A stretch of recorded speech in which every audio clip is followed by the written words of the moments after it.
Halo, perkenalkan nama saya Dinda Alisa Agustina, NIM 2301896993. Perkenalkan, nama saya Rizky Jafadila, NIM 23019527716. Nama saya Yohanes Antoni Wijaya, NIM 23018767783.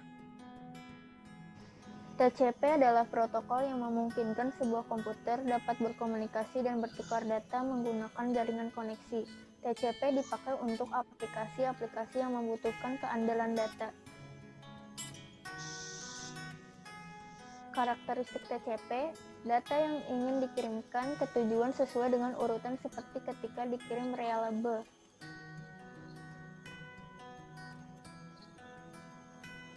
Dua proses yang berjalan antara dua host harus melakukan negosiasi untuk membuat koneksi terlebih dahulu. Koneksi TCP tersebut harus ditutup. Koneksi yang terjadi pada dua host TCP terdapat jalur keluar dan jalur masuk. Dengan menggunakan lapisan yang lebih rendah dan mendukung full duplex, maka data dapat diterima dan dikirim secara stimulan, full duplex. Memiliki layanan flow control atau memiliki layanan yang digunakan untuk mencegah data terlalu banyak dikirimkan pada satu waktu.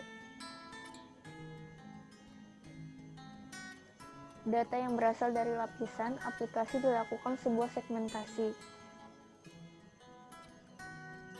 Mengirimkan paket secara one-to-one. Kelebihan TCP, protokol bisa diarahkan atau dikirimkan melalui rute-rute yang telah ditentukan dan membantu jika jaringan mengalami kegagalan protokol ini dengan mengarahkan ke jalur lainnya. Bersifat open platform yang tidak terikat oleh jenis perangkat keras atau perangkat lunak. Bisa mengirimkan data antar sistem komputer yang berbeda. Memiliki mekanisme pengiriman data yang handal dan efisien. Kekurangan TCP tidak dapat melakukan broadcast, lebih lambat dibandingkan UDP, memungkinkan buffer overflow attack. Jika mengirimkan data yang lebih kecil akan cukup merepotkan karena harus melakukan handshaking terlebih dahulu.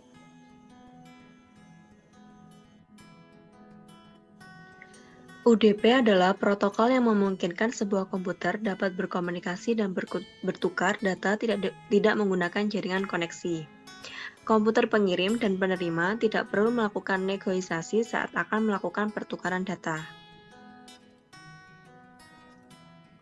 Karakteristik UDP yang pertama, pesan-pesan UDP dapat dikirimkan tanpa melalui koneksi. Kedua, pesan-pesan UDP akan dikirimkan sebagai datagram tanpa adanya nomor urut.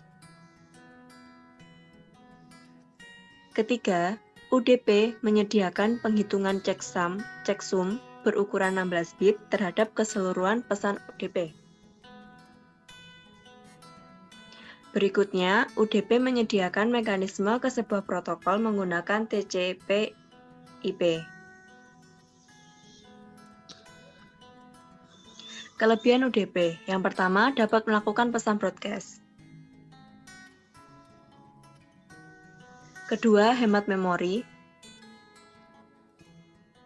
Ketiga, lebih cepat koneksinya. Kekurangan UDP, yang pertama, UDP tidak menyediakan mekanisme flow control seperti TCP. Kedua, UDP tidak menyediakan mekanisme buffering. Ketiga, UDP tidak menyediakan segmentasi data yang besar ke segmen-segmen data.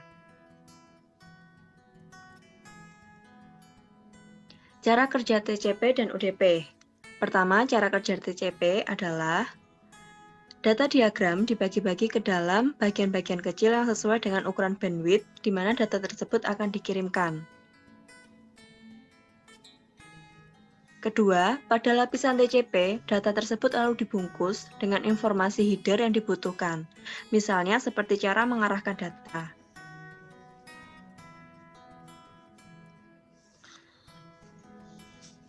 Cara merangkai kembali ke bagian-bagian data tersebut jika sudah sampai pada tujuannya, dan sebagainya.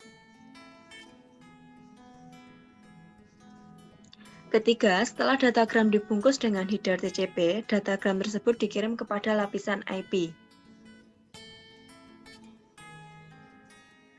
Keempat, IP penerima datagram dari TCP dan menambahkan headernya sendiri pada datagram tersebut. 5. IP lalu mengarahkan datagram tersebut ke tujuannya.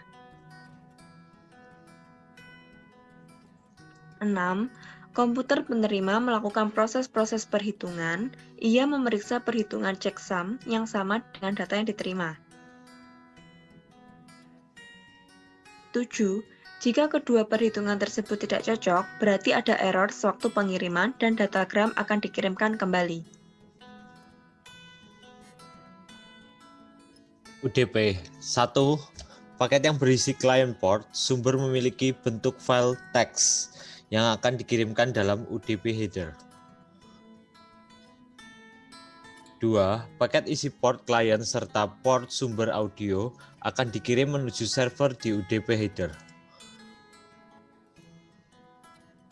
3. UDP memanca nomor port tujuan dan juga proses data.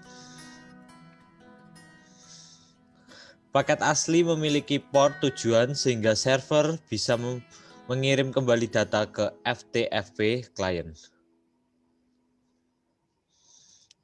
Poin ketiga dan keempat akan diulangi kembali pada saat file audio akan dikirimkan klien. 6. Saat aplikasi akan menerima data, maka UDP tidak akan melakukan buffer atau fragmen masing-masing data yang masuk. Data tidak mengalami processing data yang sulit, khususnya tidak memfragmen data, sehingga jika data lebih besar dibanding MTU, maka lapisan IP harus melakukan fragmen. Kesimpulan, TCP dan UDP merupakan suatu komponen yang penting dalam sebuah komputer. Peran UDP dan TCP dalam mengirimkan sebuah pesan dari komputer satu ke komputer lainnya memiliki perbedaan masing-masing. Menurut kami, TCP lebih mudah digunakan dan lebih bersifat reliable dibandingkan dengan UDP jika TCP menggunakan koneksi untuk mengirimkan data ke komputer lain. TCP justru kebalikan dari UDP karena tidak menggunakan koneksi. Saran, TCP lebih bagus digunakan untuk pengiriman paket data yang besar dengan keamanan yang bagus meskipun membutuhkan waktu yang lama. UDP lebih bagus digunakan untuk pengiriman paket data kecil yang mengutamakan kecepatan transfer data meskipun keamanan dan keutuhan paket diabaikan.